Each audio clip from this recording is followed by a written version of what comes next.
Hello everyone, so I am here with a new video.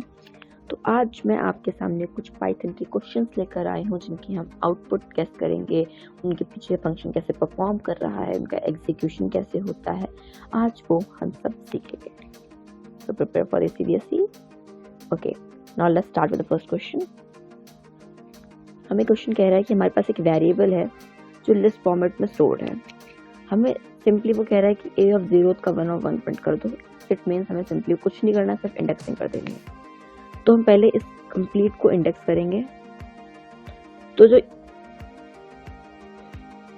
इतना है ये हमारा एक एलिमेंट है और जो ये है वो दूसरा है। ये वाला तो 0 पर है और ये वाला 1 पर है। हमें क्वेश्चन कह रहा है कि ए ऑफ 0 क्या होगा। तो हमें पहले वाले से कोई मतलब नहीं है, हम इसको फर्दर इंडेक्स नहीं करेंगे, हम इसको इंडेक्स कर लेंगे। तो अगर हम इसको इंडेक्स करते हैं तो उसके अंदर नेस्टेड लिस्ट और है। ये कंप्लीट एलिमेंट है जो 0 पर आ रहा है, पर इसके अंदर 2 नेस्टेड लिस्ट और आ गई हैं, तो हम उनको भी फर्दर करेंगे। तो ये 0 पर है, ये 1 पर और ये 2 पर। इसका ये मतलब होता है जो यहाँ पर लिखा है ए ऑफ 0, 1 एंड 1। इसका सिंपली ये मतलब होता है कि जो भी हमारे पास ए ऑफ 0 आएगा, इसका मतलब हमारे पास क्या है, ए ऑफ 0 कंप्लीट ये वाला है। फिर इस 0 का 1 कौन सा होगा, इसका मतलब दिस 1। और फिर इस 1 को फर्दर इंडेक्स करने के बाद इसका 1 कौन सा होगा, वो हमारा आउटपुट होगा।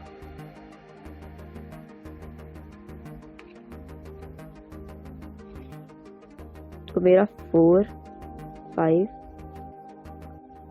1, 0 और 9 था। इसको मैंने इंडेक्स कर दिया था 0, 1 और 2। अब मुझे फर्दर इंडेक्स करना था 1 वाले को, मतलब 1, 0 को मैं फर्दर इंडेक्स करूंगी तो इसकी इंडेक्सिंग हो जाएगी 0 और 1।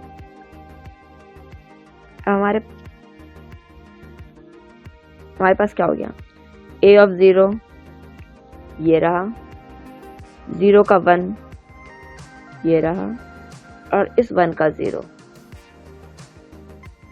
तो final answer is 0। Clear? Next question. इस क्वेश्चन में सिंपली कुछ नहीं है, सिर्फ इतना है कि हमें यह याद रखना है कि यहाँ पे स्ट्रिंग कंकैटिनेशन नहीं करना है। स्ट्रिंग कंकैटिनेशन कहाँ परफॉर्म होगा, जहाँ प्लस का साइन होगा। बट यहाँ कॉमा सेपरेटेड वैल्यूज हमें 2 स्ट्रिंग दी हैं जो कॉमा से सेपरेटेड की गई हैं। तो इसमें एक सिंपल सी एक ही बात याद रखना है, स्पेस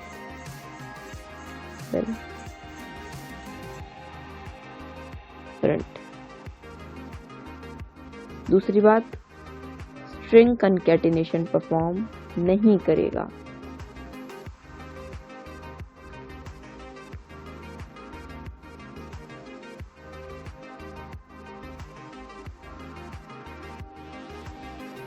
ये 2 सिंपली बात याद हो गई। तो इन्हीं के बेसिस पे हम इसका आउटपुट गेस कर देंगे। Good as it is good आएगा। और मॉर्निंग मैंने कहा था एक स्पेस होगा तो सिंपली मॉर्निंग आएगा। दूसरे पॉइंट मैंने इसलिए कही थी क्योंकि जब हम स्ट्रिंग कंकैटिनेशन करते हैं, सिंपली अगर मैं सपोज करूँ यहाँ मेरा प्लस का साइन होता तो वो गुड भी लिखता, मॉर्निंग भी लिखता विदाउट स्पेस। यहाँ पे स्पेस नहीं है और इनको एनक्लोज्ड कर देता कोट्स में। बट मैंने कहा यहाँ स्ट्रिंग कंकैटिनेशन परफॉर्म नहीं होगा। स्ट्रिंग कंकैटिनेशन परफॉर्म होने का मतलब है यहाँ एनक्लोज्ड कॉमा एनक्लोज्ड कोट्स नहीं आएंगे। ये सिंपली सिर्फ इतना ही प्रिंट होगा एक स्पेस के साथ, नथिंग एल्स। तो ये हमारा फाइनल आउटपुट होगा। Clear? Move to the next question. इस क्वेश्चन में हमें गिवन एक एक्स वेरिएबल में एक वैल्यू स्टोर्ड है, एक स्ट्रिंग स्टोर्ड है, एक वाई में एक स्ट्रिंग स्टोर्ड है। तो हमें पहले प्रिंट ये हमें पूरी कैलकुलेशन परफॉर्म करनी है, उसके बाद ये नेक्स्ट हमें जो दिया है इसे परफॉर्म करना है। तो पहला हमें क्या कह रहा है कि x प्लस वाई एस्ट्रिक्स 2 क्या होगा। y एस्ट्रिक्स 2 सिंपली फर्दर लिख देती हूँ, y एस्ट्रिक्स 2 क्या होगा, और इस होल के में ब्रैकेट है। तो हम इनके प्रेफरेंसेस के हिसाब से सबसे पहले हमारे एस्ट्रिक्स की प्रेफरेंस आती है, तो हम इसे परफॉर्म करेंगे। अगर यहाँ पे ब्रैकेट लगा होता, अगर इन दोनों के बीच ब्रैकेट लगा होता तो पहले एडिशन होता, देन उनका मल्टीप्लिकेशन से होता, बट क्योंकि ब्रैकेट यूज नहीं किया तो हम लोग साइन के परफॉर्मेंस के हिसाब से उन्हें यूज करेंगे। तो सिंपली क्या है, y एस्ट्रिक्स 2 क्या होगा, इट मीन्स na को 2 टाइम्स, यहाँ पे क्या हो रहा है,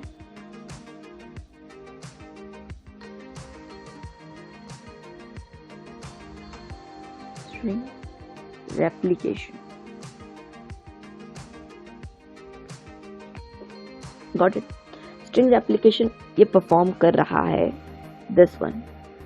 और स्ट्रिंग रेप्लिकेशन में होता क्या एक्चुअल में, स्ट्रिंग रेप्लिकेशन में होता ये है कि सपोज मेरा कोई भी एलिमेंट है, लेट से मैं ले लूँ, अगर मेरा एलिमेंट है AA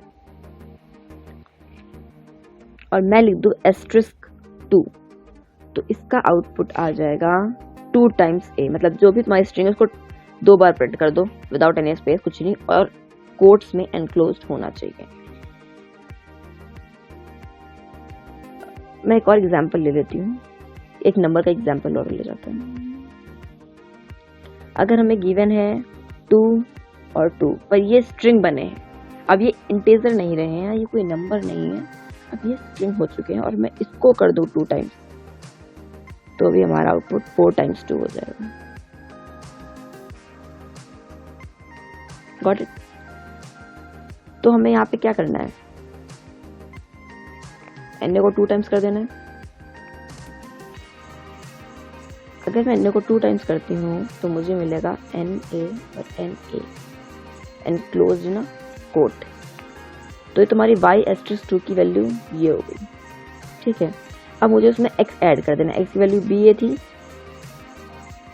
तो सिंपली क्या होगा, BA कोट्स में एनक्लोज प्लस में 2 times NA enclose in quotes, और इनका एडिशन करूंगी तो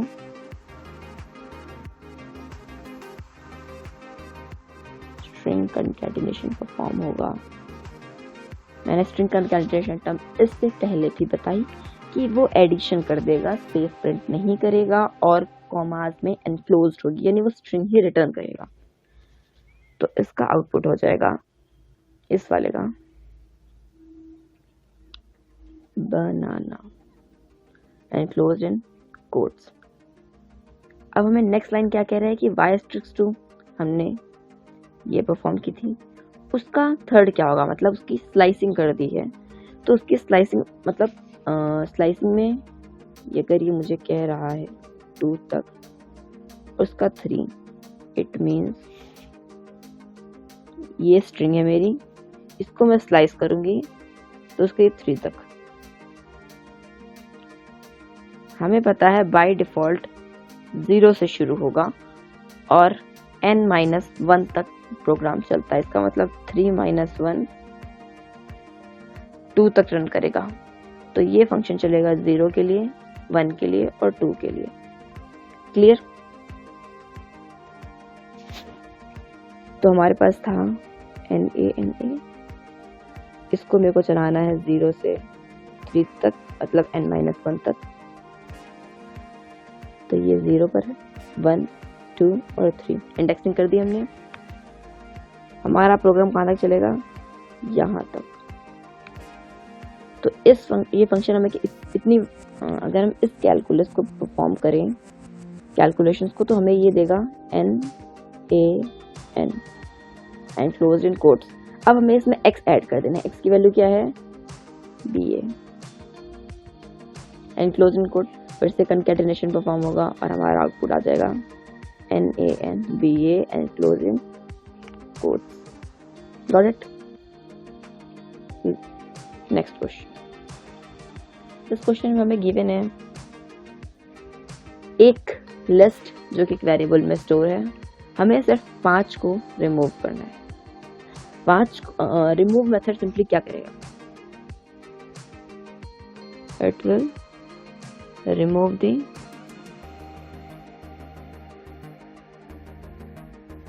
first occurrence of the element.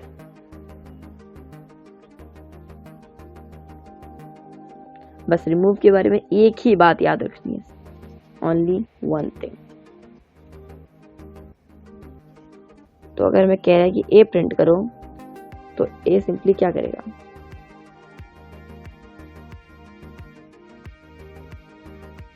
5 को रिमूव कर देगा, 5 रिमूव, ए प्रिंट कर देगा 6, 4, 7, 8 and 5। Clear? Okay, next question. हाँ, तो ये हमें कह रहा है कि हमारे पास एक फंक्शन डिफाइन है, यहाँ से यहाँ तक एक फंक्शन डिफाइन है। उसके बाद ये हमारा नेक्स्ट जो कि परफॉर्म करेगा। हमें सबसे पहले तो ये याद रखना है कि एक फंक्शन, हमने इस फंक्शन को यहाँ पर कॉल किया है, इसका मतलब ये दो वैल्यूज तो ऊपर डिफाइन हो सकती थी, बट ये फंक्शन कंप्लीट इसको कॉल करने से पहले डिफाइन होना कंपलसरी है, अदरवाइज साइट हमें एरर दिखा देगा।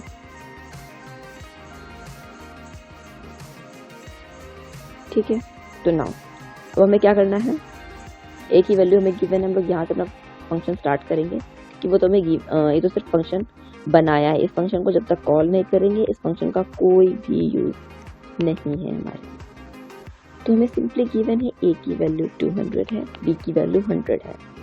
हमें पता है ये वेरिएबल्स होते हैं, इनकी वैल्यूज हम चेंज करी जा सकते हैं क्योंकि ये म्यूटेबल टाइप होते हैं।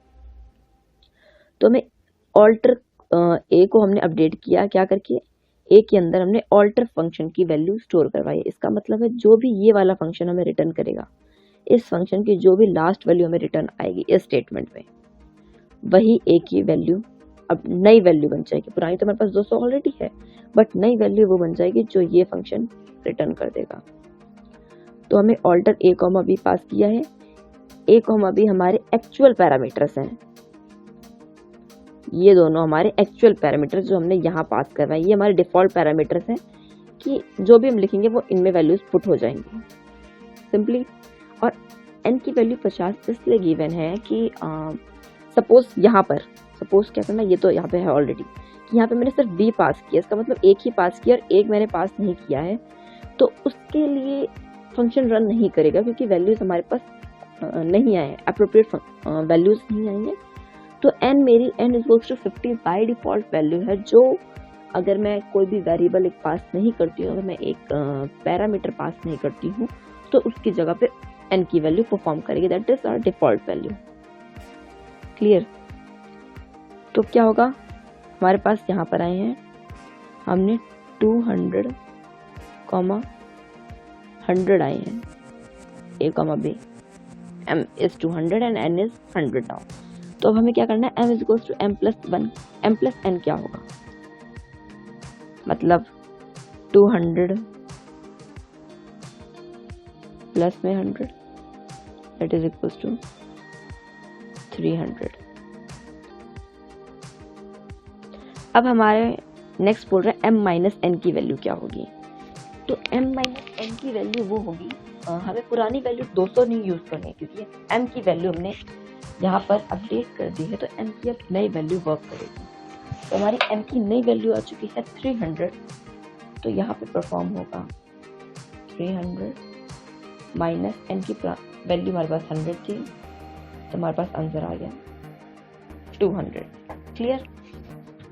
अब वो कह रहा है print m at the root n print कर दो। तो m क्या है मेरा 300, एट द रूट n क्या है 200, और m की जो वैल्यू है वो ये फंक्शन रिटर्न कर देगा, मतलब कि इस फंक्शन के तरफ से m की वैल्यू रिटर्न कर दी जाए। रिटर्न स्टेटमेंट सिंपली इसे यूज करते हैं। तो m की वैल्यू मेरे पास 300 थी, हाँ m की वैल्यू मेरे पास 300 थी, तो m इसको 300 देगा और अब हो जाएगी मेरे पास a की नई वैल्यू 300। क्लियर है? अब वो कह रहा है कि ए हैश टैग बी प्रिंट कर दो। ए हैश बी क्या होगा, ए की वैल्यू मेरी अपडेट हो चुकी है, इसलिए ये वाली वैल्यू यूज नहीं करनी है, तो ये करेगा 300, हैश बी की मेरी 100 है, 100 पहला ये प्रिंट होगा, नेक्स्ट लाइन ये प्रिंट होगी, ठीक है। अब हमारा तीसरा कह रहा है कि हमने बी की वैल्यू, इस बार हमने बी की वैल्यू अपडेट करी है। बी कह रहा है ऑल्टर बी, मतलब फंक्शन को तो कॉल करो, बस इसमें सिर्फ एम की वैल्यू दी है, यानी जहाँ पर इस बार हमारे पास जाएगा सिर्फ और सिर्फ 100, पर हमारे पास हमने बाय डिफॉल्ट वैल्यू 50 दे रखी है इनकी, तो 100,50 इस बार प्रोग्राम में रन करेंगे। 100,50 करेंगे तो m is equal to m plus n, यानी 100 प्लस 50, तो अब m की वैल्यू हो गई 150। उसके बाद नेक्स्ट हमें कह रहा है n is equal to m minus n, तो m की वैल्यू 150 है, 150 में से हमें कितना माइनस करना है, 50, तो 150 माइनस 50 इज 100। अब ये हमारे पास m की वैल्यू हो गई।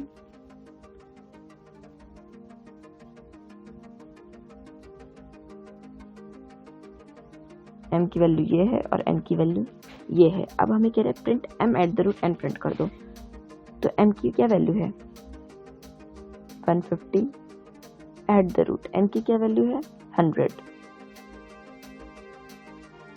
ये हमारा तीसरा आउटपुट हो गया। अब वो हमें m की वैल्यू कह रहा है रिटर्न कर दो जो b फंक्शन को है, तो m हमारे पास क्या है 150, तो अब b की वैल्यू हो गई है 150। दैट डजंट मैटर क्योंकि हमने b की वैल्यू फिर से प्रिंट नहीं कराई है। तो हमारा पहला क्या है, ये हमारा पहला है, दूसरा ये आउटपुट लाइन प्रिंट होगी और तीसरी ये प्रिंट होगी। क्लियर। नेक्स्ट क्वेश्चन,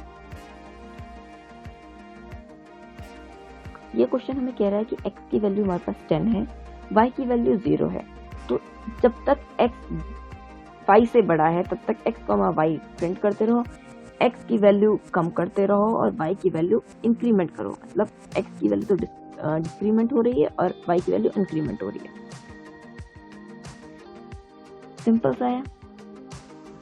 सबसे पहले हम रख लेंगे जब x की वैल्यू 1 होगी, इसके लिए मैं टेबल बना देती हूँ, कंपैटिबल रहेगा।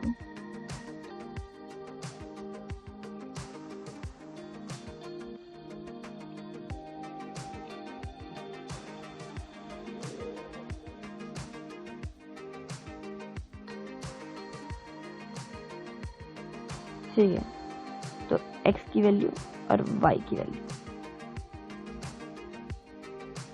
अब हमें क्वेश्चन क्या कह रहा है कि जब तक सपोज मैंने x की वैल्यू पहले ले ली 0, तो जब x 0 है, नहीं सॉरी आई मीन टू से x जब हमारा 10 है, मैं गलत बोलती हूँ, ठीक है, x जब हमारा x की वैल्यू 10 है तो y क्या हुआ, 10 is greater than y is 0।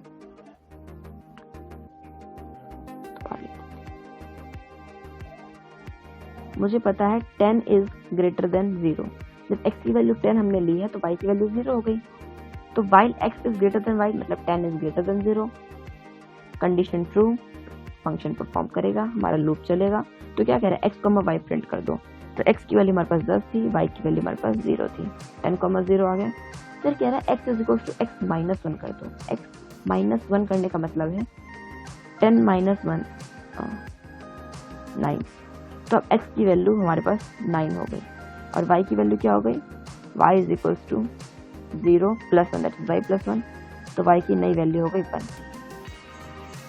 तो जब x की वैल्यू 9 हो गई और y की वैल्यू 1 हो गई, अगेन कंडीशन ट्रू है, फिर से फंक्शन रन करेगा, फिर 1 कम होके 8 हो जाएगी, नेक्स्ट में इसकी 1 बढ़ जाएगी 2 हो जाएगी, फिर इसकी 1 कम होगी 7 हो जाएगी, इसकी 1 3 बढ़ जाएगी, फिर इसकी 6 1 कम होगी, इसकी 1 बढ़ जाएगी 4।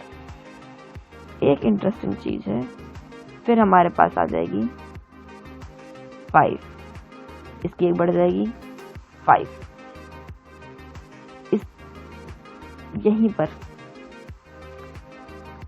इसी जगह पर फंक्शन बंद कर देगा क्योंकि ये कंडीशन मेरी ट्रू है ही नहीं। 5 is not greater than 5, 5 is equals to 5, not greater than 5।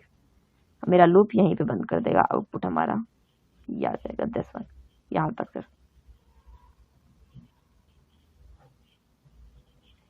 Clear है?